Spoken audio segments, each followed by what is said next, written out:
All right, we've had a few more people join, so I think we'll get started. So just to start off, the topic of the webinar today is going to be about how to engage your athletes and keep them excited throughout the season. So before we get started, I'll just quickly give you a little bit of background on who I am. My name is Katie Marr. I am a sales and marketing professional. I run the sales and marketing teams here at Tritonwear. I've been with Tritonwear for about 3 months. Not really sure where this was before that in my life, because as you can see, swimming has been my life, my whole life. I've been in and around pools for about 20 years. Starting as a competitive swimmer myself and then moving into an assistant coach position. Once I was done with coaching myself and got into my my long-term career here in sales and marketing, my son started swimming, so I was a parent for a while, and while he was swimming, I also sat on the board of a couple of different swim teams. So I've basically been in every seat that you can be in as in relation to swimming. So I have a little bit of background on the topic. And a fun fact about me is in 2001, I actually swam in a relay across Lake Huron as a charity for one of my former swim teams. Just a couple of housekeeping items as we go through this. If you come up with any questions throughout the course of the discussion here, please feel free to put them into the Q&A section. I will be holding off answering any of those questions until the end of the session, but feel free to enter them as you come up with them. Also, close to the Q&A section, there is a hand raiser function. We're not going to be monitoring that during this webinar, so if you could avoid using that, it will avoid a negative experience for you. All right, with that, let's move into it. So today we are going to look at the definition of an athlete, of athlete engagement, sorry. And then we're going to look at a few of the different threats that threaten athlete engagement on a team. And then we're going to look at some of the strategies that can be used to engage athletes. And then specifically, we're going to dig into one specific vein of those strategies. So teaching the value, involving them in their training process, creating an open dialogue, and setting and achieving goals. And then we'll take a look at how Tritonwear can help you achieve that within your team. And then we'll, of course, open the floor up to that Q&A session. So digging right into it, what is athlete engagement? So athlete engagement is actually, it's taken from, it's borrowed from the business world. So it's defined as a measurement of the degree to which one's heart and mind are committed to their objectives, leaders, and teams. In the business world, engagement is important because it's directly linked to profitability. So research shows that an individual that's engaged will deliver 30% more discretionary effort compared to someone that is disengaged. If we translate this into the sports world, the driver is more in status than profitability, although there's definitely a considerable argument for profitability as well. But consider for a moment what a difference, not anywhere near 30%, but what a difference just 1% could make for your athletes in terms of team performance. Races are often lost but within a few tenths of a second. So if you're able to get even 1% more discretionary effort from an athlete by engaging them, the chances of them outbeating that competitor by those few tenths of a second that they need to get that top place are significantly better. So the obstacles that we face when we're trying to deal with athlete engagement would be injury, illness, anxiety, poor sleep habits, unrealistic expectations, and inadequate nutrition. All of these things sort of feed into what's referred to as the training load, right? So when you have too high of a training load, you risk injury or illness, which in turn impairs performance. So really the way to look at this is training is physically, psychologically, and emotionally demanding. There's been several there's been several studies that I've read over the last few weeks here that have proven that any combination of these factors can negatively affect an athlete, both cognitively and emotionally. And that ultimately results in them being unable to meet the demands of their training. If they're not meeting the demands of their training, they're not reaching their goals. If they're not reaching their goals, they tend to disengage. Interestingly enough, I actually read a study yesterday that also correlated that lower performance is also associated with more illness, again, related to disengagement, right? If you're not enjoying what you're doing, your body becomes more prone to illness, injury, anxiety, these sorts of things. So obviously this is what we're really looking to avoid. So when we look at the different ways that we could potentially engage an athlete, there's sort of three different buckets that it falls into. And the first one that a lot of people start with is fear. If you can get an athlete motivated by telling them, if you don't do this, this bad thing is going to happen, you may get them to engage in the short term, but it also can be a demotivating factor if they're not able to get past it in very quick succession. You could end up in a situation where they think, oh, well, I'm never going to be able to do this. And that fear starts to take over and turn into that anxiety. And then that anxiety starts to cause a long-term disengagement problem. The second layer that people sometimes use, it would be incentive. And what we see happening here is it's sort of like a buy my love mentality where, yeah, they're motivated as long as there's something on the line that they're interested in. As soon as you offer up an incentive that is less interesting to them, their motivation tends to dwindle. So this is not a true motivation. It's more of like a Band-Aid solution that as long as you've got something interesting, it'll be good. But I mean, if they've already got a great set of paddles and you're giving away a set of paddles, you're probably not going to get somebody too motivated over that. So the third one, and the one that we're going to spend most of our time focused on today, would be purpose. And if you are able to engage an athlete with purpose, you'll inspire them and you will achieve true motivation, which can be carried on throughout the course of your season. Developing a strong sense of purpose promotes long-term motivation. It influences teammates. It has an overall effect on the entire team. So that's the one that we're going to focus on today. So some of the ways that we can actually go about engaging through purpose is by teaching our athletes the value of data. If we can get them to understand what knowing their numbers will do for them, we can help them create focused objectives.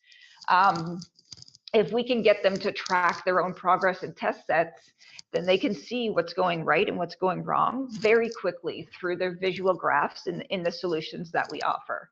And then they force themselves then, once they've understood their numbers and they've started tracking their progress, it forces them to stay honest in their sets. So they can compete with their teammates to get the best metrics. And that is what is going to cause real true motivation on your team. Another way to go about it would be to involve them in the training process, which is similar to what we were just talking about, but a little bit different, right? So in this case, we want them to actually review their results while it's still fresh in their mind. So if you can take 5-10 minutes at the end of each practice, or if you can plan a dry land training session where it's going through the data together with the team once a week or something, and go through those results with them, teaching them the value of all of those numbers and helping to answer their questions. Well, coach, I'm seeing my DPS jump up, but I'm not really seeing my stroke rate go with it. What effect is that having on my overall performance? How do I bring that together? If you can have those types of conversations, you're going to start having a very different dynamic within your team. Also, if they're involved in the training process, then they're going to catch changes quickly. So as a coach, you are not going to have time to go through each and every one of your athletes' numbers in deep detail and be able to pull out as many insights as you will if you actually engage your swimmers and get them to dig into the numbers themselves and bring their findings to you. If you can get them doing that, they'll be able to catch those changes and bring them to you so that the two of you can make an informed decision on training and maybe spend that couple of minutes or 1 minute per athlete before practice, where they actually start showing up before they're supposed to be in the water so that they can go through these things with you. We have had many teams that actually have swimmers bringing their own information to practice to the coach on a weekly basis. If you guys can sit down together and create strategies so that they understand not only are we trying to get to this time, or we're trying to qualify for this next level of performance levels, if they can actually understand the strategy going into it, they're going to be that much more motivated to actually accomplish that goal. And then, of course, they'll be able to log their personal bests outside of competition results. So this is a tool that's offered within the platform that allows them to actually monitor and track their best practices. I know we all have them do it in pen and paper and little notebooks, but this is actually a digital place, and we all know that kids today like to be digital. So this is a digital place that they can keep that's going to be in their face every time that they log into the program, and they can see their progress over time. So creating an open dialogue. So for this one, this is a basic sort of skill, right? There's 5 different areas that you need to focus on to create an open dialogue. You need to pay attention. So like your active listening and putting down your phone or putting down your pen and paper and your stopwatch and actually making eye contact and paying attention to that person. Asking for and accepting suggestions. So like I've mentioned it a couple of times previously, if you can actually take the time to stop and listen and engage and take that couple minutes before practice or after practice and go through things with the swimmers until they start bringing things to you. And then give credit where it's due. Celebrate those small wins. When your swimmer comes to you and says, look, coach, I figured out what my deal is here. I figured out how I'm struggling with my DPS, and I think that I can increase it by this if I do this. Before you dig into, yes, let's do that, take a moment to celebrate with them. Good job. You've noticed something really important here, and we're really excited that we're going to be able to work through this together. What do you think we can do about it? How do we work this out? Communicate with them often. So do a dry land training session where you're focused on metrics. Maybe pick one swimmer to focus on their metrics during that dry land training session, and maybe make that the swimmer that's had the most progress in the last week. That's the person who we get to focus on for dry land training. So that's sort of an incentive and a purpose-driven motivation sort of tied together there. And then accept and act on all of their feedback. So if they come to you and say, I think my stroke's too slow, or I think my turns are too slow, maybe your desire would be to focus more on increasing their DPS because they're taking too many strokes in a length. But give them a moment to say, yeah, okay, I think that's really valuable and we should work on your speed and your turns. But why don't we focus a little bit on your stroke or your DPS at the same time? If we can get your DPS faster and your turns faster, we're gonna definitely increase the speed that you go through the water. Next, setting and achieving goals. So any coach knows this process inside and out. We want to make sure that we're setting great process goals as a foundation. So these would be things like, I need to make it to every practice this month, or I need to make sure that I'm at practice 5 minutes before we're supposed to be starting, like on deck 5 minutes before we're starting, so I can talk to coach about my numbers. Or I need to make sure that I get 8 hours of sleep every night so that I have the strength to get through my practice. And then setting our performance goals on top of that, which would be, I want to increase my stroke rate by 0.5 seconds per meter, or I want to increase my DPS by 0.2 meters. Any of these types of things would represent that performance. And that's really where Triton Wear shines, because we'll be able to help them see through those numbers what they're going to be able to accomplish there. And then if you're able to hit your process and your performance goals, your outcome goals should come pretty easily. So these should be more high level goals, like I want to hit this national qualifying time before trials, or I want to shave 10 seconds off of my, 10 seconds is obviously insane. I want to shave a half a second off of one of my distance swims. So making sure that we are engaging them in setting these goals, and we really want there to be long-term and short-term goals. We need to have performance and process goals that we can achieve on a daily basis, so that our outcome goals, which we're really going to push out days, weeks, even most of the year, those ones are still attainable because we're hitting those shorter-term goals in the interim. So the way that TritonWare really enables this is by engaging the swimmer in their numbers after practice. So if you have TritonWare enabled, or if you have TritonWare with your team, every swimmer that wears a Triton will receive an email immediately upon you uploading their data. And that is going to tell them the general overview, all of the sets that they swam, the average time, and the average splits for each of those sets. And so that in itself is going to draw them in, and then they're going to click on that little red button there, which will take them into their profile, where with just a little bit of digging, they're actually going to be able to look at their data, dig out their insights, understand what's going on in their practice, jot down a couple of little notes that they can chat with you at next practice, set a couple of goals for themselves, take a look at their progress over time, celebrate their quick wins. It really all happens within 15 minutes. It's a very fast process. So that would be the meat of the presentation. I hope that you've been able to come up with a few different questions. I think I've seen a couple coming in here. Yeah, looks like we have a few. So let's start to dig into these a little bit. First question is, when giving athletes homework to look at their data, what would you suggest I get them to start looking at? There are a ton of metrics on the platform. That's a good point. There are a ton of metrics on the platform.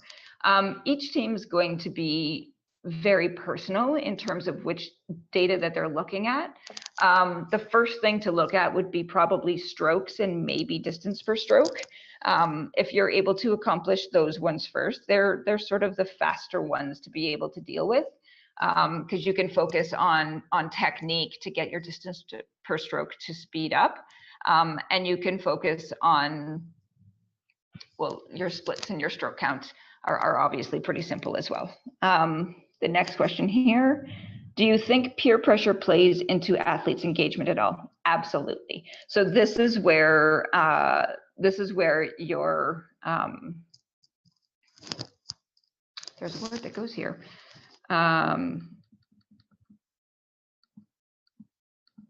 This is where your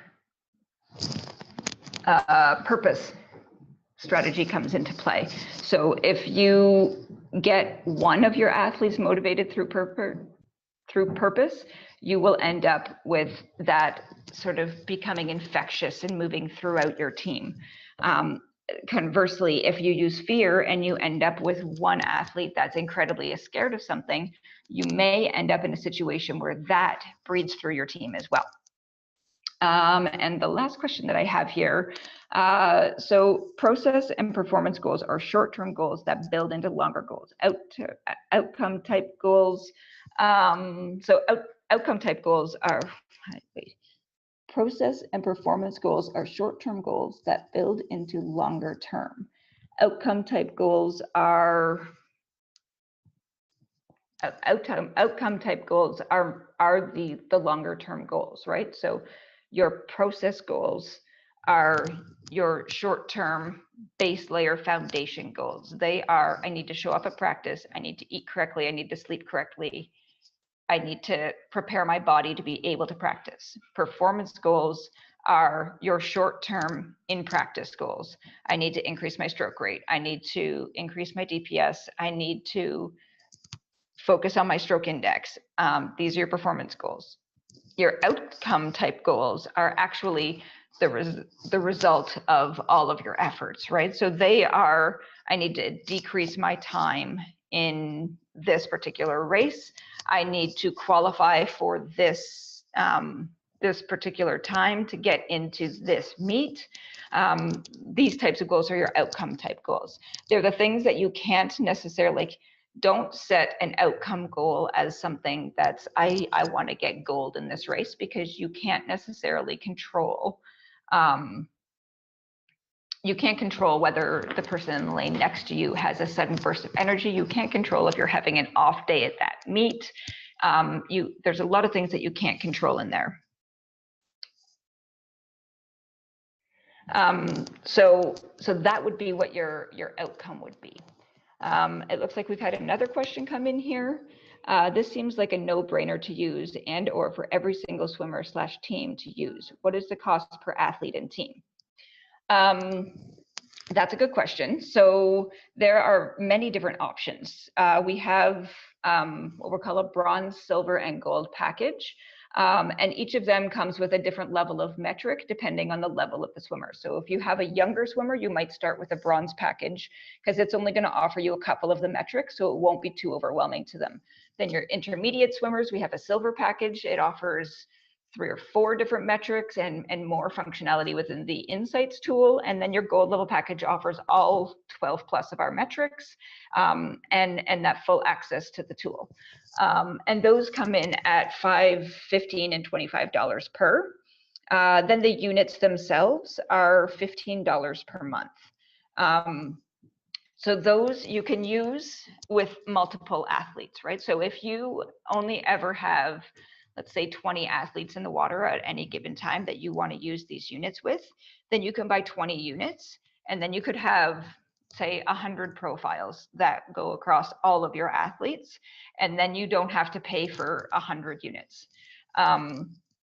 If you would like to send me an email at katie@tritonwear.com after this, whomever anonymous attendee is, if you wanted to send me an email at that, I could take down your specific details and we could put together a package that meets what your specific team is. So when you send that email, just let me know what the number of swimmers that you have and what sort of their level of swimming is, and we'll put together a package for you.